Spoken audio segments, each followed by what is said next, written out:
네, 14에서 16번 지문 함께 읽어보도록 하겠습니다. 이 지문은 보통의 언어의 지문과는 다르게 보시면 아시겠지만 마지막에 상소문 이렇게 되어 있어요. 즉 정조에게 정창순이 상소를 올린 글을 지문 내용으로 구성을 하고 있어서 이거는 뭐 이렇게 분석하면서 조사나 이런 단어 하나하나의 깊은 내용과 의미를 막 유추해가면서 읽는 방법보다는 조금 더 러프하게 읽어서 이 정창순이라는 사람이 정조에게 하고 싶은 말이 뭐냐, 핵심이 뭐냐, 너가 하고 싶은 말이 뭔지를 파악하고 그 키워드를 잡고 빨리 문제를 푸는 게 핵심 포인트라고 하실 수 있겠습니다. 이 지문은 저 같은 경우에는 이렇게 세 문제를 푸는데 3분 50초 정도 걸렸거든요. 3분 50초에서 뭐 마킹까지 하면 아마 4분 정도 걸렸을 거예요. 이렇게 빠른 시간 내에 읽고 정답을 맞추는 과정을 보여드리고 싶어서 이거는 뭐 하나하나 분석하는 것도 당연히 필요하지만 최대한 실전에서 어떻게 이런 글은 읽어야 하는지를 보여드리는 식으로 해설을 해보도록 하겠습니다. 이러한 지문도 똑같이 전체적으로 살펴보면서 이거는 상소문이네? 이거는 조금 빠르게 읽어서 시간을 아낄 수 있는 지문이겠다라는 걸 파악을 하시고요. 이러한 지문도 똑같이 첫 문단, 마지막 문단이 핵심인 거는 동일합니다. 그래서 첫 문단, 마지막 문단만 좀 체크를 하고 가겠습니다.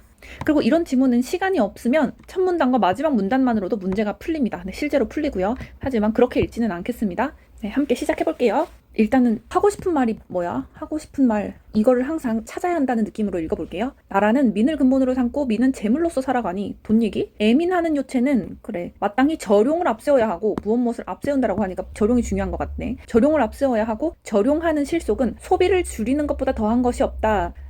절용하고 소비를 줄이자. 소비를 줄이지 않고 쓰는 것을 절약하지 않는다면 곤궁함에서 회생시켜 그 생계를 후하게 할 수가 없을 것입니다. 하고 싶은 말은 소비를 줄이고 쓰는 것을 절약하자. 이 말을 하고 싶은가 보네. 근데 키워드가 첫 문단에서 다 나왔습니다. 사실 이렇게 바로 가도 되기는 하는데 네, 빠르게 계속 그래도 읽어볼게요. 아예 안 읽는 문단은 있으면 안 되니까. 우리나라는 가난한 나라입니다. 국토의 절반이 산과 계곡이고 인구는 적은데 유식하는 사람이 다수를 차지하고 있습니다. 재물을 생산할 자원이 풍부하지 않으니 가난하니까 자원이 풍부하지 않겠지. 재물을 더욱 절약해서 사용해야 할 것인데 검소를 숭상하는 교화가 거친 명주옷을 입는 것으로 나타나지 않고 오히려 사치를 경쟁하는 풍습이 갈수록 민간에 성행하고 있습니다. 사치를 경쟁하는 풍습이 민간에 성행하는 문제가 나타나는구나. 사대부들 사이에 의복과 음식의 제도가 옛날에는 없던 것이 지금은 있는 것이 있는데 옛날 것은 검소했으나 지금은 사치스럽다. 사치가 문제다. 같은 얘기를 하고 있네요. 지금은 사치가 문제다. 이로부터 풍속이 날로 사치로 치닫고 재용이 날로 부함에 빠지는 것을 알 수 있는데 그 재물이 모두 소민들의 고혈에서 나오는 것이니 백성들이 어찌 빈곤하고 곤란하지 않게 될 수 있겠습니까? 이는 말세의 풍습이 변화된데 따를 뿐만 아니라 군상께서 영도하여 통솔하시는 방도와도 관련이 있습니다. 즉 왕한테 정주한테 이렇게 했으면 좋겠다라고 상소하는 거니까 지금 문제가 이러이러해. 백성들이 너무 힘들어. 고혈에서 나오는 걸로 사대부들이 사치를 부리고 있단 말이야. 따라서 이거를 해결을 하려면 군상께서 통솔하시는 방도 가 중요하다라는 얘기를 하고 있네요. 신이 근심하고 있는 것은 국가의 경비입니다. 국가의 경비를 절약하자 이 얘기를 할 것 같은데요. 그러니까 뭐 그런 표현을 안 쓰더라도 돈을 줄여 쓰자. 국가의 경비를 줄여라. 아마 이렇게 얘기하지 않을까 싶습니다. 숙종조 초년에는 한 해 국가의 용도를 통틀어도 8, 9만에 불과했는데 말년에 이르면서도 갑절이 되었고 영조조 초년에는 이미 숙종조 말년에 액수를 넘어섰다가 즉 경비가 증가했다가 또 갑절이 되고 늘고 더 많아졌다. 작년에는 산릉조선 공사가 크게 일어나고 객사의 영송이 빈번했기에 상례와 비교할 수 없지만 숙종 초년과 비교할 때는 몇 곱절이나 늘었다. 같은 얘기를 반복합니다. 조정 이래로 수백 년 동안 해마다 그 땅 그대로이고 해마다 백성 그대로이어서 땅도 더 열리지 않았고 가호도 증가하지 않았어. 그러니까 이렇게 액수를 넘어서고 갑절이 되고 더 많아지고 몇 곱절이 되는데 사실 보면 수백 년 동안 다 그대로야. 백성도 그대로, 땅도 그대로, 가호, 집도 증가하지 않았어. 그러나 증가하지는 않았는데 왜 경비 지출은 계속 늘기만 하냐 이거예요. 얘가 하고 싶은 말은요. 만약에 인구가 증가하고 뭐 가호도 증가했으면 경비 지출이 당연히 비례해서 느는 게 이해가 될 텐데 아무것도 늘지도 않고 부세 수입은 심지어 줄기만 하고 늘지도 않았는데 왜 경비 지출만 늘어나냐 이게 문제다라고 하고 있습니다. 그나마 다행스러운 일은 홍수나 가뭄 등 재해와 전쟁으로 인한 의외의 지출이 없었던 것입니다. 제가 항상 말하는 게 조금 이상하고 의아하네. 그러니까 뭐 굳이 안 해도 될 얘기를 자연스러운 흐름에서 굳이 사족을 붙이는 느낌? 이게 뭐라고 했죠? 선지화 된다고 했죠. 지금 이 문장이 그렇습니다.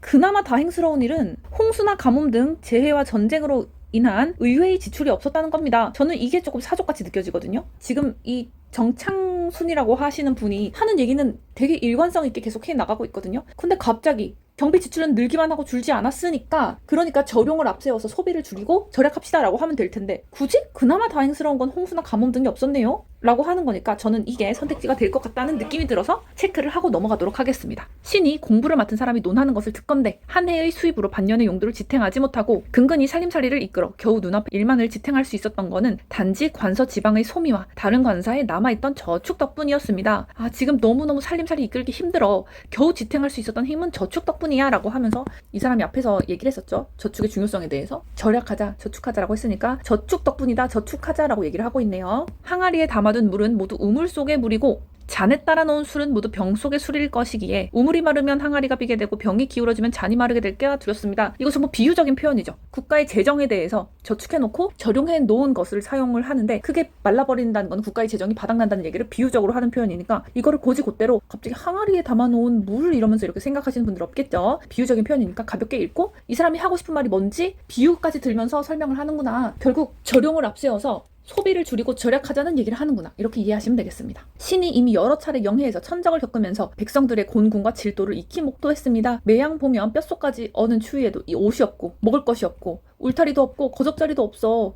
그런데 구시를 재촉하는 엄명은 성화보다도 다급하고 채찍의 고통이 살과 뼈에 닥치니 때없이 옮겨다니고 오래지 않아 죽게 되며 남아있는 사람은 떠나간 사람들이 내지 않은 구실까지 물어야 하고 이거 뭐 조세 관련한 것 같은데요. 돈 내라고. 살아있는 사람은 죽은 사람들의 구실까지 담당해야 하는데도 대궐문은 멀기만 하여 호소하는 소리가 들리지 않았습니다. 이거 진짜 실제 대궐문이 멀어서 소리쳐도 안 들린다는 얘기 아니죠. 백성들이 지금 힘들고 굶주리고 먹을 것도 없고 옷도 없고 너무너무 힘든 상황이 그런 상황에 처해 있는데도 백성들의 상황을 중앙에서는 모른다 이 얘기를 하는 거죠. 그래서 이 중앙에 연결해주는 역할을 정창순이 상소를 통해서 알려주려고 하는 것 같습니다. 그러므로 담아두었던 것을 모조리 털어 겨우 세납에 충당하니 항아리와 단지가 모두 깨져 이미 그 해를 넘길 거리가 없게 됩니다. 네, 가난하고 힘든 민간의 모습을 보여주고 있네요. 설령 나라에서 날마다 쓰는 비용이 조금 여유가 있더라도 오히려 조금씩 거두어들인 것을 흙이나 모래 쓰듯이 하는 것은 이렇게 백성들이 피땀 흘려서 먹을 거를 줄여서 겨우겨우 모아서 세금을 냈는데 이게 조금 여유가 있다고 해도 나라에서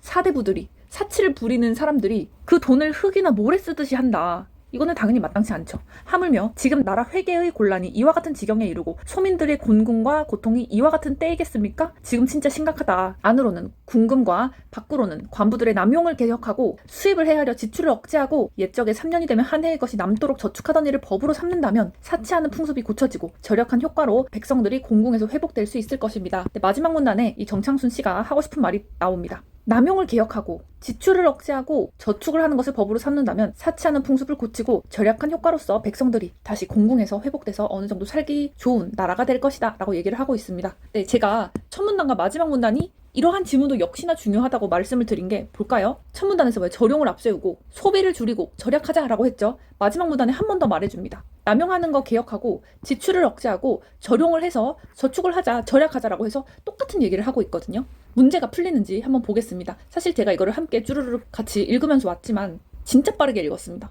왜냐면은 여기서 핵심 문장이 사실 다 나왔다고 생각을 했거든요. 핵심 포인트가 다 나왔다고 생각했기 때문에 이거를 읽는 동안 같은 말을 계속 반복하네 하다가 이거 특이하네 라고 체크를 했고요. 또 같은 말을 하네. 예시도 재밌고 그 힘 빼고 읽다가 마지막에 다시 나오는 거를 통해서 첫 문단과 마지막 문단 결국에 같은 소리를 하는구나 라고 하면서 끝났습니다. 문제를 한번 풀어보도록 할게요. 글쓴이가 파악하고 있는 당시 시대상으로 보기 어려운 것은 일단 느낌이 진짜 겁나 힘들다. 가난하고 공공하고 힘들어. 이런 느낌으로 들어갈게요. 국가 재정 수입이 지출에게 미치지 못하고 있다. 그렇다고 했죠. 수입이 지출에게 미치지 못해서 위에 뭐라고 했죠?